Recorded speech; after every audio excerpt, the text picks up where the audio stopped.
All right. Hello, everyone. Today it's just me. I'm recording here. We have some developments and so we have some information that we want to share with everyone. I thought it would be better to do this on a video than to do it on a document. Okay, so first and foremost, I woke up this morning and got a text directly from Douglas Anderson. And that's rare. I don't think we've been directly communicating that much. Very few direct communication between me and him. So when I saw a text from him, I'm like, okay, this got to be good.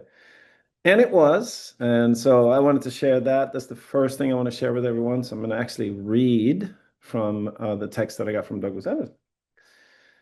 Our submission to the OTC market has been accepted. We have now entered into the quiet period. No announcements should be made until we exit the quiet period. And after this time, we are in the press release world.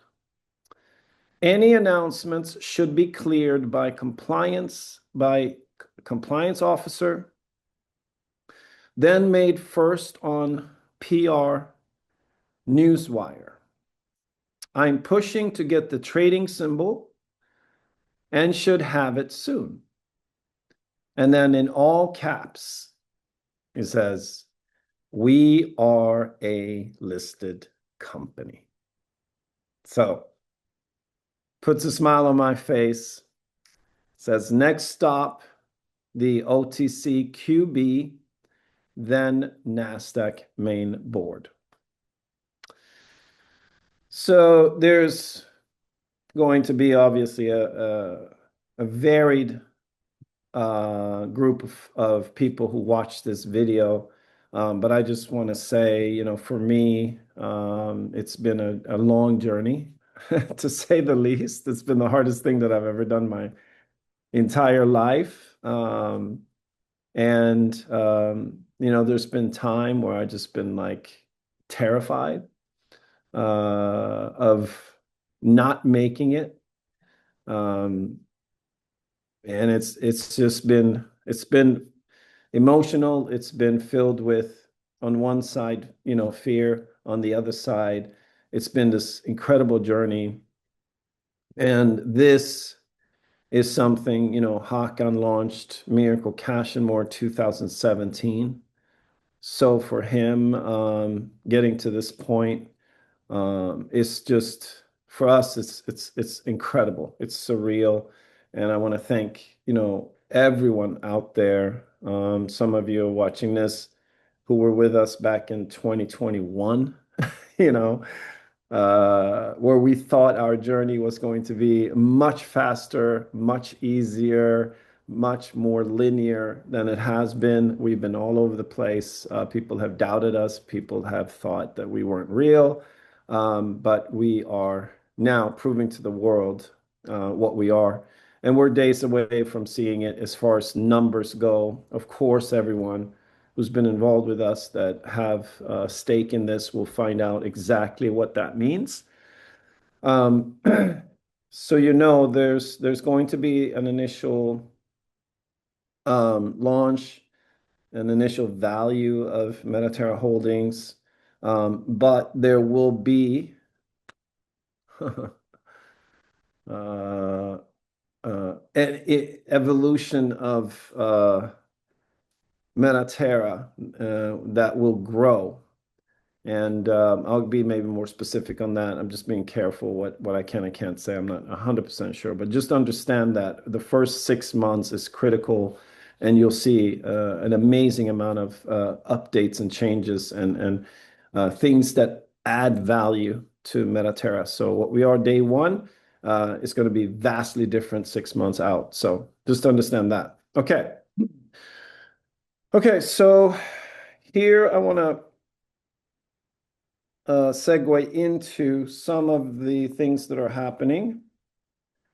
We will have an increase in the price of Mirix. It's going to go from 60 cents to 70 cents Monday, 11:59 p.m. Hawaii time. So right now, a Guardian node is 4,000 Mirix, and it's going to cost $2,400 for one. So after the Monday, it'll be 2,800 instead of 2,400. So it increases by $400. So if you've been looking at the Guardian node, make sure that you get in there and save from that price increase. Miracle Pay.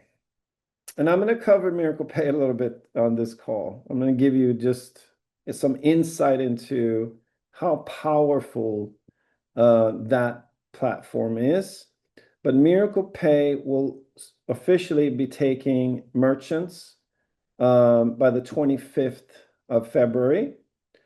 And so we have scheduled to stop selling Miracle Pay nodes on the 11th of February, 11:59 p.m. Hawaii time. So if you want to get into Miracle Pay, the full node, then you need to make that purchase before the end of that. And I'll explain a little bit. We have to revalue and create a new Miracle Pay node. Because what happens is as we start taking merchants, we've already seen it with a competitor, how fast they're growing and the volume they're doing. It's unbelievable. So we want to get some of that data in, and then, when the merchants are on board and when the transactions are happening and we have a little bit of a idea of how things are going, we can better create a node that reflects the reality. And I'm going to talk a little bit about the reality so everyone understands. But the 11th, we will end that. We will continue to market and sell the farm nodes. So anyone who wants to get into Miracle Pay will get a piece of Miracle Pay. A farm node is a good option for that. Same with Italy convertible. Also, because Italy convertible involves Miracle Pay nodes if you don't convert. So that will end for maybe two reasons on the 11th. One is that. The other is we are now a listed company, so we're very close to revealing the math and the conversion ratio on that. We are working on Bellator version 2, and it's coming along quite nicely. As you know, we have a lot of bugs in the system, and I've explained this before. It's because we launched Bellator 3 weeks after we actually decided on Bellator, because we needed to move fast, and we launched, as you know, December 4, 2024, right into the holidays. Obviously, we did that because we were like pushed and really in a place where we had to do it. Because of that, we used a software that already existed. And because we've been customizing it so much, when we change something, it throws all these things off. It's basically a subpar code and technology that we're using. So when version 2 comes out, then we can really get back on our cha-ching AI assisted business builder, and it's evolving into much more than that. Just so you know, we're working on some amazing things where you'll be able to come on board, have a dream of, say, being successful and creating wealth for your family, and you'll have a whole program and environment to do that in as we evolve that Cha-Ching app. So Bellator version 2, Cha-Ching, all that, planning to launch that in March with enhancements of our compensation plan and a new product. So everything is moving forward when it comes to that. Okay. All right. So I have my cheat notes here. So kind of stay with me a little bit here. So we're very careful on falling into a dialogue that makes the people that are coming to us believe that we're making promises. Okay. So let me just explain this really quick. Business, as it is in life, is not guaranteed. You sometimes say, is this for sure? And sometimes you make this analogy. Well, if an asteroid hits Earth, it's not going to happen. So we're basically saying that there's no guarantees in business because there's no guarantees in life. We may not wake up tomorrow, and that's a reality, right? Anything and everything can happen, but it's very important. If you're someone that joined Bellator and the person who promoted us to you gave you a guarantee on anything, a red flag should be up right away. It's your responsibility as an adult to understand business well enough to understand there's no company on the planet that can give you a guarantee on their success. We can't guarantee our company is going to be successful.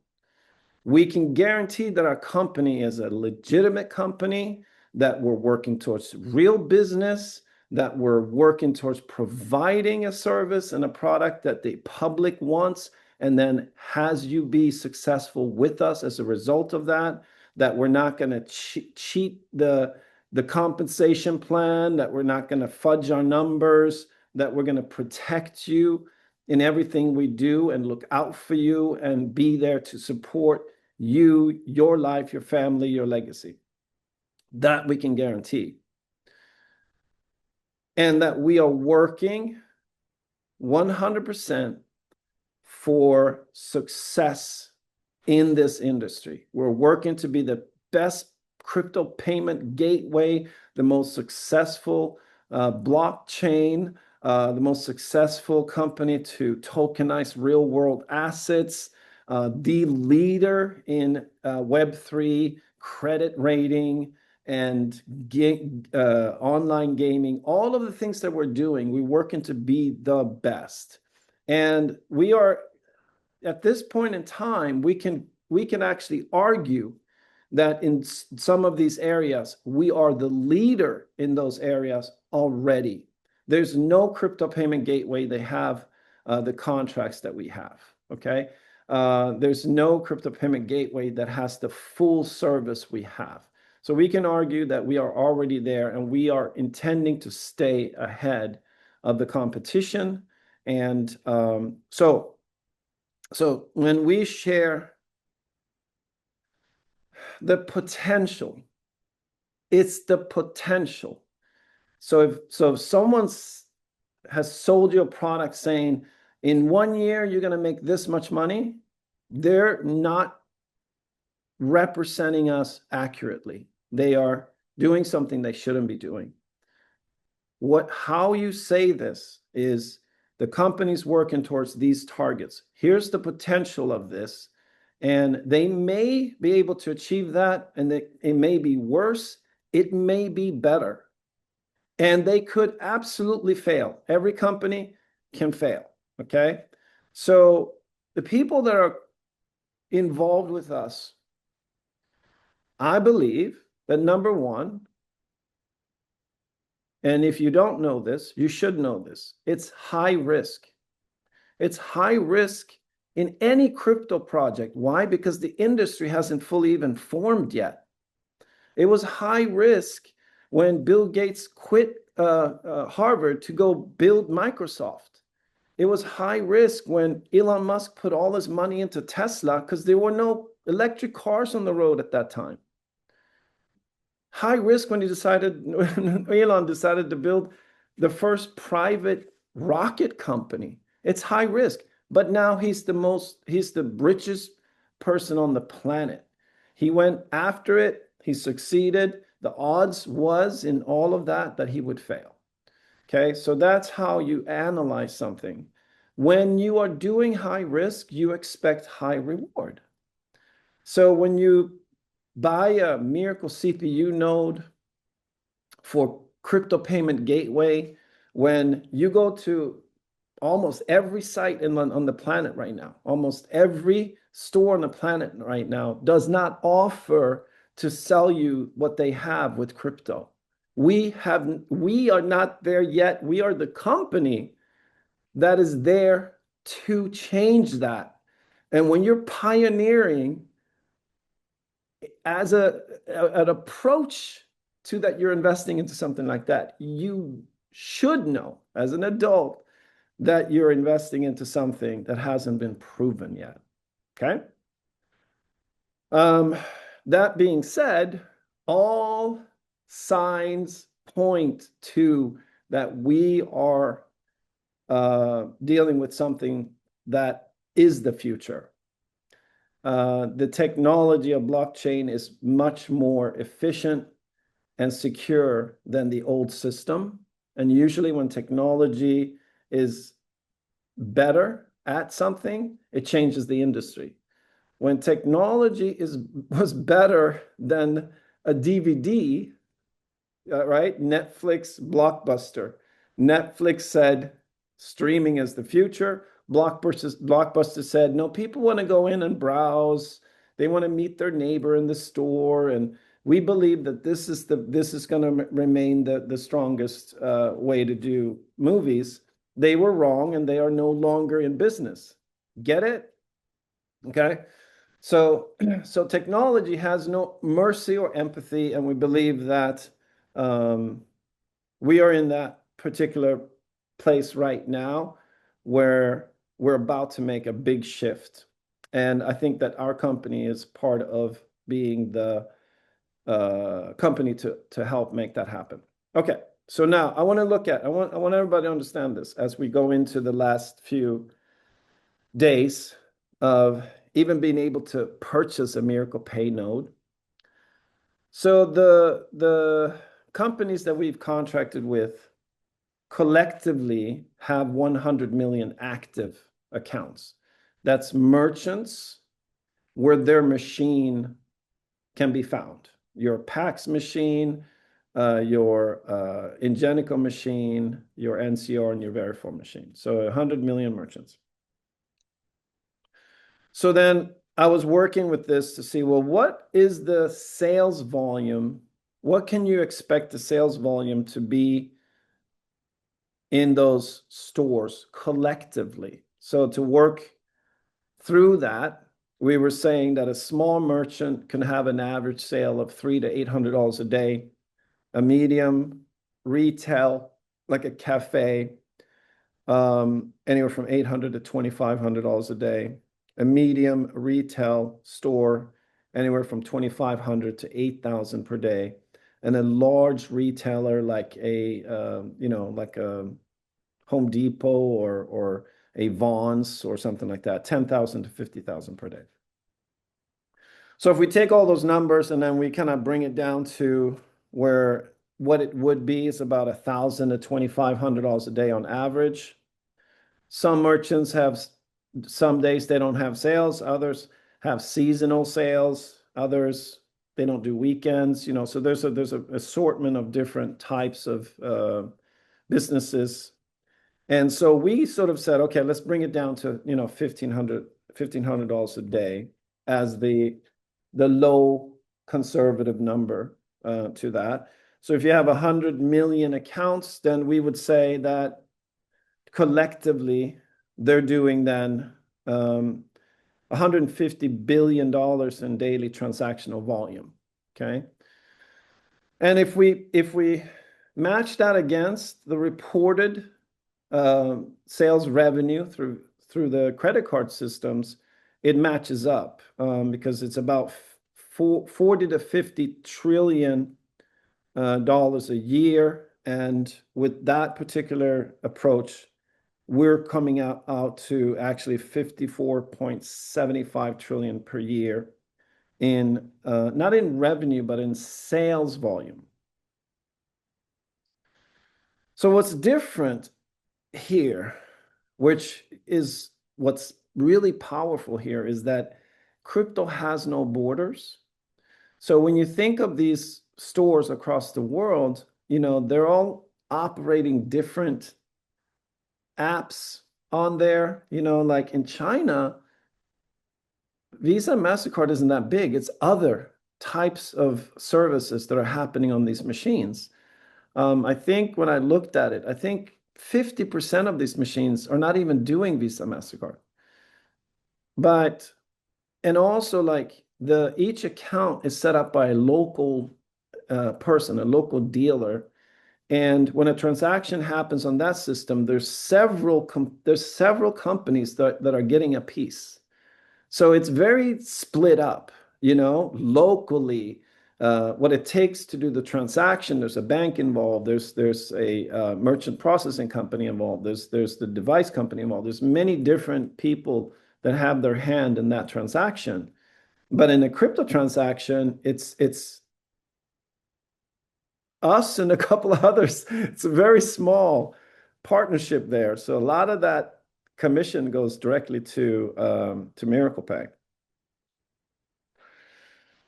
So if we were to finalize this estimate range, we would say that if there was an average per merchant volume at 1,000, that represents that 100 billion per day is being transacted through these terminals. 1,500 means there's 150 billion per day transacted through these terminals. And 2,500 means there's $250 billion per day transacted through these terminals. And that is, of course, money, regular money. It's not crypto, it's money at this point. So because there's a new industry of private money, crypto private money, we now have a new way to shop. We can use crypto private money. And of course, there's a much smaller community of people in the world that even have crypto still. Then there's a maybe smaller community that is actually using it in their daily life,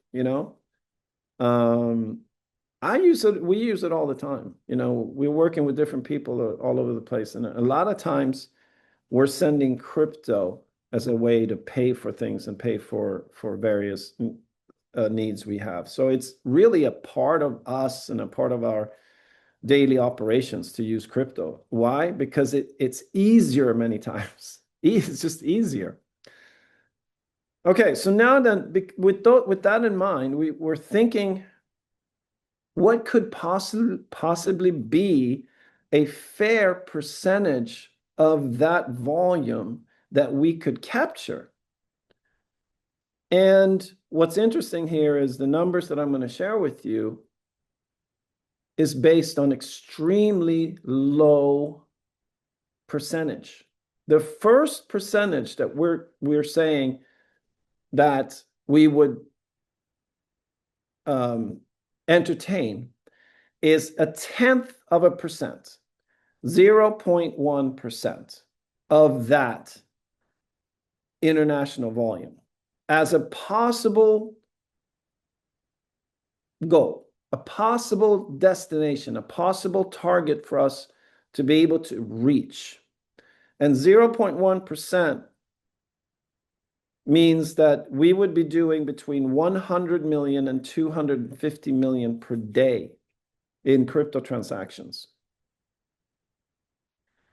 If we were to be more bold and say 0.5%, that means we would be doing between 500 million and 1.25 billion per day.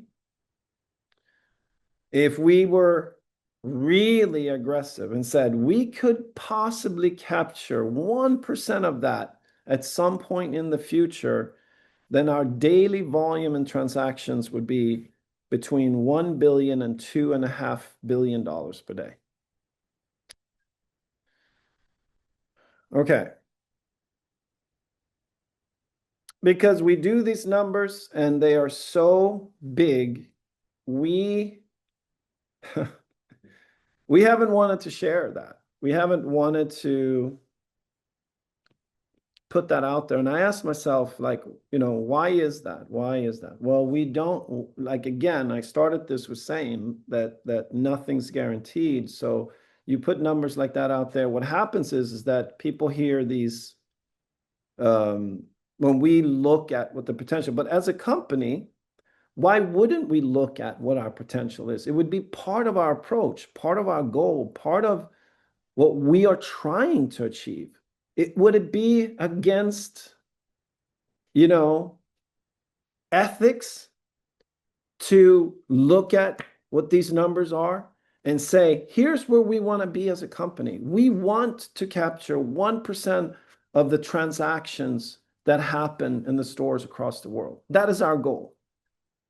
Is it wrong to share that then with people who are holding these assets, holding a piece of those transactions through owning the CPU that powers those transactions?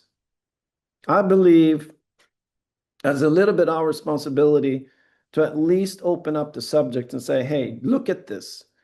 See what you believe is possible for yourself. Plan accordingly, because soon we'll have a secondary market on our CPU nodes where you can actually sell them to other people.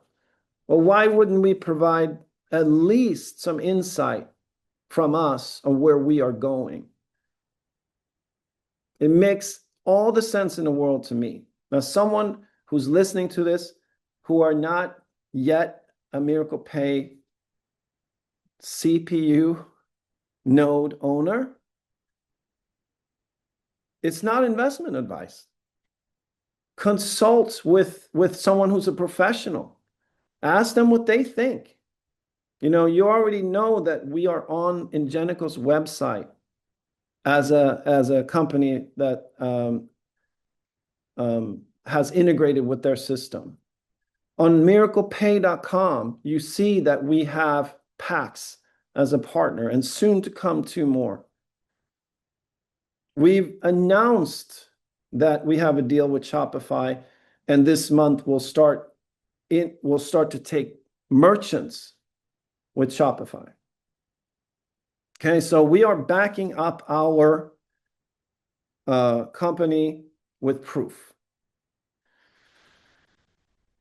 So that being said, 0.1% is the range, low range, and the high range, we're saying 1%. So that means that the potential daily volume is between 100 million to 2.5 billion. Now, there's 210,000 nodes that share the compensation plan that we have put forth, which has a staircase from 30 down to 10%, and then remains at 10% for as high a volume as comes in. And you can find that compensation plan in the white paper.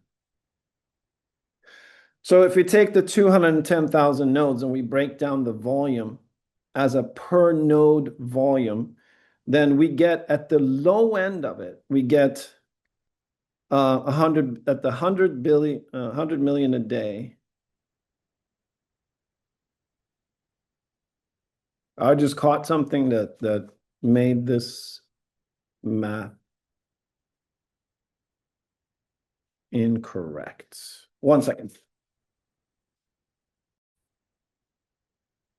Okay. So we changed things around a little bit here. Back to where I was. So we had established that at 0.1% adoption of crypto into these merchants, that means obviously we're not going to get 100 million merchants. We'll get a percentage of that. And then out of that, there's going to be a certain percentage that use it and a certain percentage that don't use it. So that brings us all the way down from 100% potential down to 0.1%. That would give us anywhere from 100 million to $250 million a day in transactions through Miracle Pay.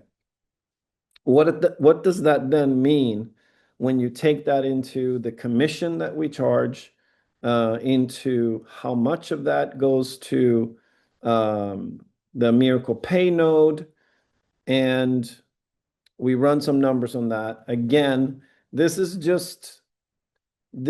presentation is to really have you understand the leverage that a Miracle Pay node is connected to. When you have these vast networks of merchants selling food, items, services throughout the entire world, and you have actually an access to being inside of that transaction, then you have this awesome power of leverage, which is what we are taking advantage of. So then we said that at 100 million, each node would be transacting $47,000 a day. That is 1.4 million a month, 17 million a year in volume transactions, not revenue, not fees, but volume transactions at 100 million. If we went to 150 million, it would be 71,000 a day, 2.1 million a month, 26 million a year. 250 million a day is 120,000 per node, 3.5 million a month, 44 million a year per node. So if we were to take 0.25% of that, remember we're at 2% per transaction, but then we're taking 0.25% of that into the nodes on average, and here's where you end up with that 0.1% of all that's out there. It's 3,500. Let me do this right. I don't want to mess this up. 3,500 a month per node at 100 million.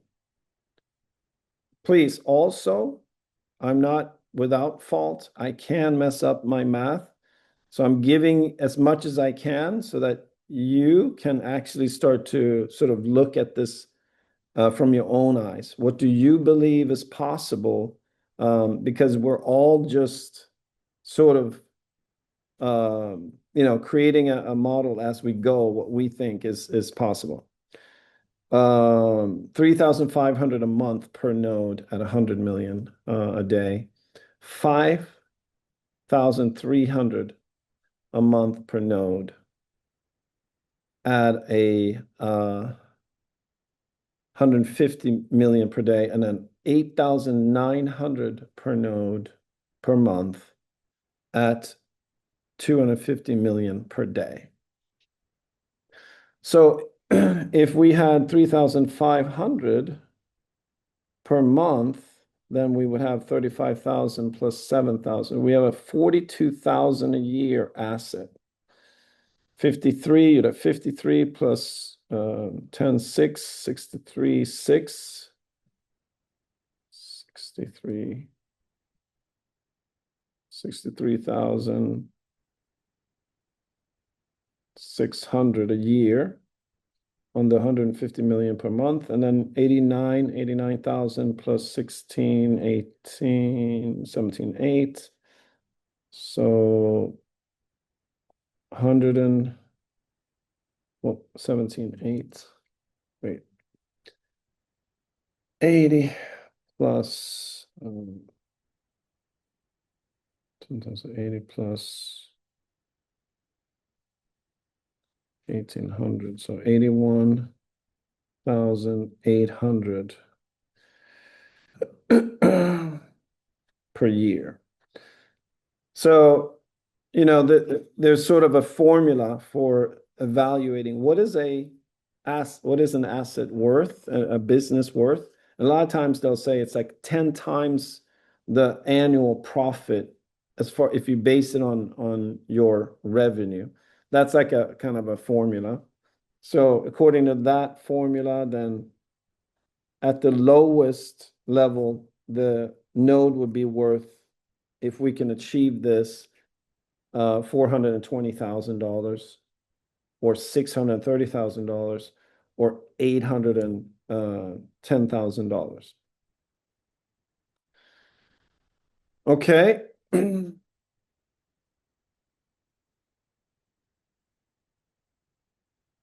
Again, I say it over and over and over again, and I'll say this is for entertainment purposes only. Consult with a professional. I'm not a financial advisor or anything of that sort. I'm just looking at numbers and doing math. Okay. Obviously, in what we're doing here and what we're dealing with, we right now I know it costs $600. Obviously, with what we're doing, there's a potential for a home run, for an incredible results with someone that spends $1,200 and get 2 nodes. Amazing. This opportunity we know is gone. It's days away from being gone. Then when we reintroduce, if we ever do reintroduce this, we will have data on this. We will have data on this 30 days from now. We will have data on this 60 days from now. 90 days, we'll have more accurate data where we could say, here's what we achieved in the first 3 months. We believe year 5, we can be here. And that'll be based on performance today, real, actual performance. How much are the merchants transacting? I mean, we have some of that data from our competitors, but it's that's where we are at. Why is there opportunities in this world? Well, they exist because the future is uncertain, and then you're betting on something.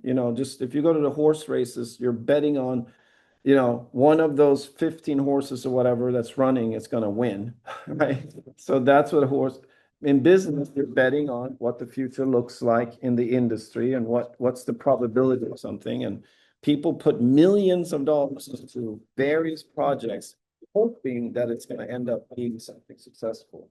So that's the reality of business. And I believe we're sitting in a really good seat. Okay. I'm going to finish up. I have 2 documents. It's a long one. I have 2 documents. Okay.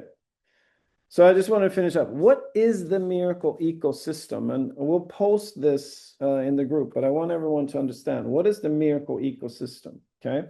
Well, it starts with our core infrastructure, which is Miracle Chain, a layer 2 blockchain that hosts smart contracts, secure transactions, connects all ecosystem platforms, and enables Web3 services and automation. So all of that happens on the Miracle Chain. From there,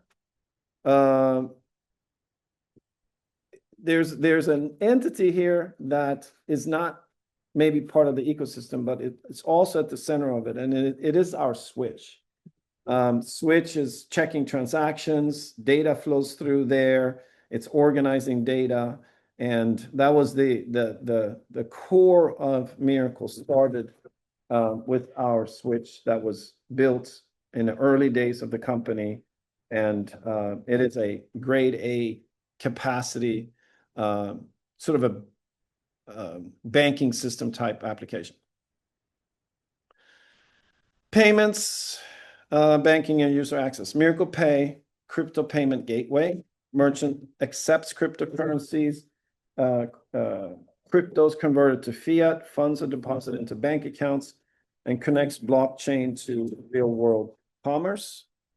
Then we have Miracle Neo. Now, some of these are in development. Some of these are in transition and in an evolutionary stage.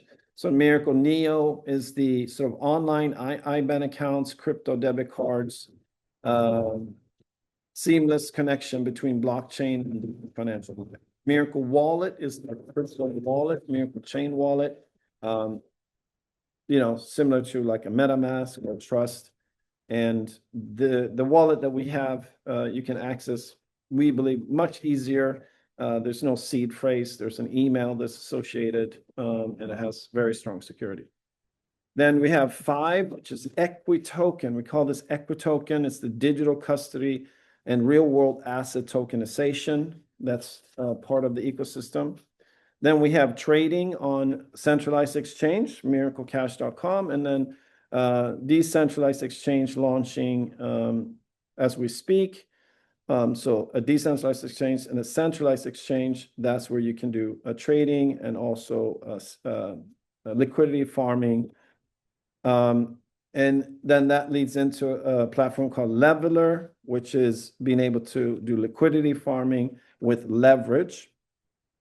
Another part of this is called Stake Note. It's a lending protocol. So you lock up your crypto and you're able to basically borrow against and use your crypto as collateral. That's coming in the next few days. Phoenix Arena, a skill-based gaming system where there's performance and profits to earn and to win. So it is a sort of financial incentivized gaming platform. Mintera, NFT-based payment distribution system, automated on-chain reward distribution system, NFT linked to revenue streams, smart contract-based distribution, passive digital income automation, transparent on-chain payouts. Coming soon, Score, where's the digital financial identity, Web3 credit and financial system, blockchain-based financial reputation and access layer, Web3 credit scoring, insured token purchase plans, consumer token payment plans, insured staking mechanism, and expands access to financial tools globally. AI-powered growth network, Bellator Life, AI leveraged asset-driven digital income network, AI-guided personal financial journey, digital asset accumulation, team-based growth structure, education, tasks, reward systems, turns participation into long-term digital ownership. Okay, so that is the 12 areas that make up for the Miracle ecosystem. Finally, Project X, a node project that pays $2 per day in Phoenix, has a deal already closed that is $12 billion of assets being liquidated in the secondary market. Metaterra has a part in that, and the fees coming from that gets paid to the Project X node, and the 15% of Miracle's fees are allocated towards the nodes, and then that percentage on the second deal will go to 8%, and then once the second deal is done, it goes to 4% for Infinity. That 4% will also be allocated to all the tokenized projects that we do. So the projects like tokenizing the Bucharest airport, and there will be other projects up for grabs, maybe tokenizing oil and that sort of thing. So being part of that means you're part of that entire company for Infinity at 4% continuous, and it has a guarantee of being paid out ROI in the first 12 months. Okay, so that document will be posted as well, so you can learn and understand that in a better way. Okay, so everybody, we're 20-day quiet period from Metaterra side. After that, it will be launched as a OTC company with a share value, and within the first 6 months, the Metaterra holding will be making some amazing acquisitions and growing its value from there. and we are officially a listed company. So congratulations, everyone. Thank you so much. We'll talk soon.